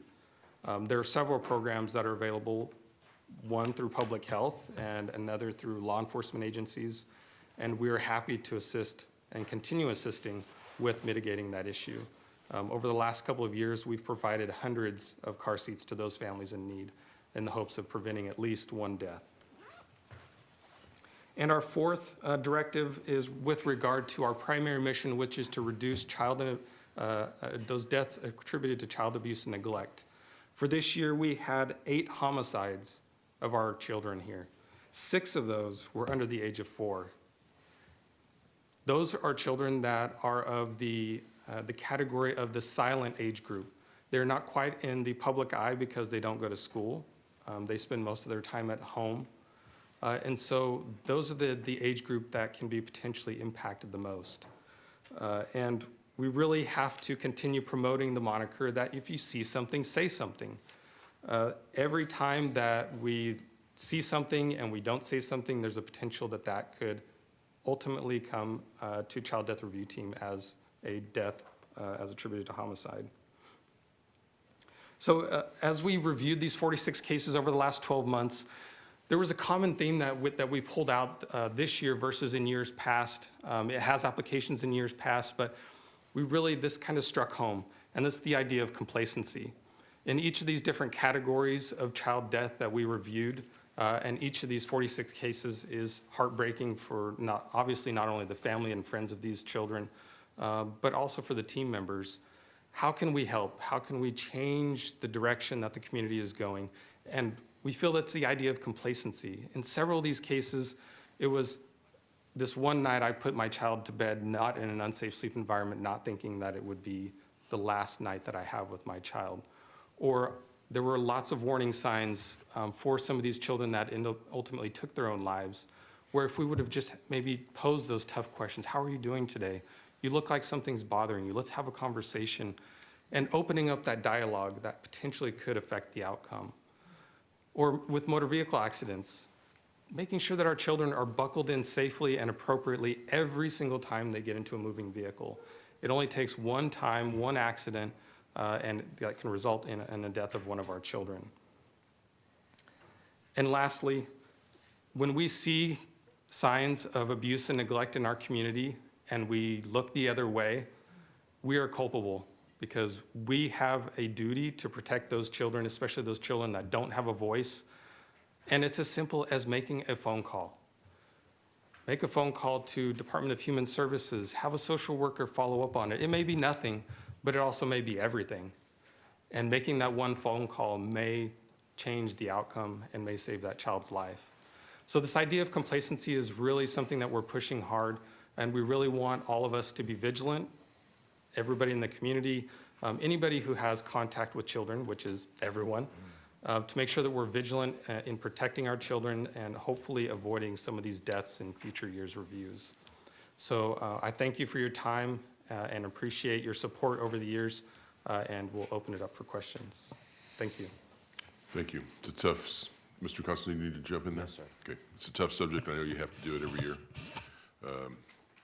Interesting timing that we do this right before Christmas, but thank you for your report. Is there anyone here that would like to make a comment on on the report on this item? Seeing none, I return to the board. Requested action is to receive and file that. I'm sorry, Supervisor Maggart, didn't see that. Thank you.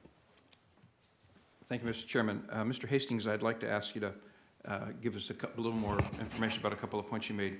You suggested that we endeavor to make other hospitals participate in the same kind of program and become certified. Can you tell me a little bit more about the certification process? Which hospitals are certified, which are in the process of being certified, and which are not? Absolutely. Supervisor Maggart, through the board, or through the chair. Yes, we have several hospitals that had voiced interest and are active participants in our Safe Sleep Coalition that meets monthly. We do have Kern Medical, who is well underway. We've already trained upwards of 100 of their staff. They still have to get a safe sleep policy in place, which is the primary requirement for safe sleep certification. They also have to have an internal auditing mechanism by which they go through their various units that have children to ensure that safe sleep practices are being modeled for the families prior to discharge. So that way, what research has shown is that a lot of families mimic what they see in the hospital.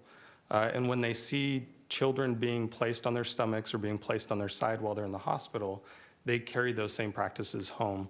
And so one of the requirements for becoming Safe Sleep certified is for those hospitals to model safe sleep practices for those families to take home.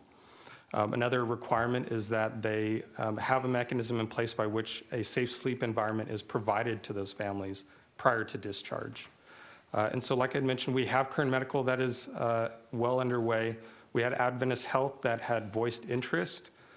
We have not made as much headway with Adventist Health as we would like to at this point. And then the other two Dignity hospitals, for at least from my point of view, hasn't really initiated the process for certification. So what is that certification called? So it's called Safe Sleep Certification Gold Status through Cribs for Kids. And so there are different levels of certification. Gold status is essentially the highest level, meaning that you have a safe sleep policy in place and that you've fulfilled all the rest of the requirements. I do not seek to criticize or diminish the care that's given by all of the hospitals in our community, but I do want our board to formally ask for their participation in this program and to guide them through to the end of the other side of it, so that we can make sure that we uniformly look out for the care of our smallest children. So is that, I would like you to do that. If my colleagues would like you to do that, I hope that they would voice that today, so that you can, with one voice, on behalf of the Kern County Board of Supervisors, ask all the care providers in our community to participate in that program. Absolutely. Thank you so much. One other thing I thought that you said just struck me. It fell upon me like a fist. If we look the other way, we are culpable. How do we make that message the message that everyone knows, everybody thinks about, and that goes beyond just children. It affects spouses that are abusing others, their spouses. But how do we make that that message something that's at the forefront of everyone's mind, particularly on Sunday evenings when football games have been, followed with alcohol consuming all day long, and people are drunk and angry and act out. There are moments when there is much more danger than other times. So I'd like us to talk about how to have a strategy of when do we place those commercials on TV? Does our strategy need to have an ebb and flow to it that matches when those dangers are there, so that we can effectively deliver that message? And how do we do that at service clubs and the radio and TV? And you're doing a great job, but there's always more we can do, and we must do more, particularly about this area. So thank you for your report, and I would look forward to your thoughts about how we can deliver that message more effectively, and particularly bring all of our hospital providers in to one uniform provision of service about that. Thank you. Supervisor Perez. Well, Mr. Hastings, I want to say thank you for your tenor and your style. Your compassion and concern for these children is evident, and it is very much appreciated. We had Councilman Willie Rivera and I and Kelly had a pajama party yesterday, 2 days ago, for homeless children at the shelter. And it is so striking to see these tiny little PJs, because the requests come in 0 to 3 months, 6 to 9 months. It is just so striking. And so I'm grateful that there is remarkable generosity in this community. But I appreciate what you're doing to focus on children, to highlight the fact that they are children, that they are remarkably innocent, and they're part of our future Kern County citizenry. And so, like you, I agree that it is our duty and responsibility to at least be active, right? At least be honest about the impacts, and if there's a role for us to play, in a way that's reasonable, then we should be doing that. So I just want to say I really appreciate your passion on this issue. It shows, and I think it's the most fundamental piece to moving the needle on anything. So hats off to you guys. Thank you for raising these difficult and uncomfortable issues, because they're part of us, just like the good, right? So thank you. Thank you. Thank you. We do not have a motion to receive and file yet. Motion. Second. Please cast your votes, and thank you.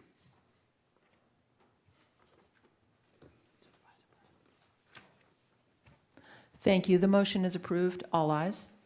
Thank you. That takes us to the end of the morning agenda. I need a motion to adjourn to closed session. Without objection, we're adjourned.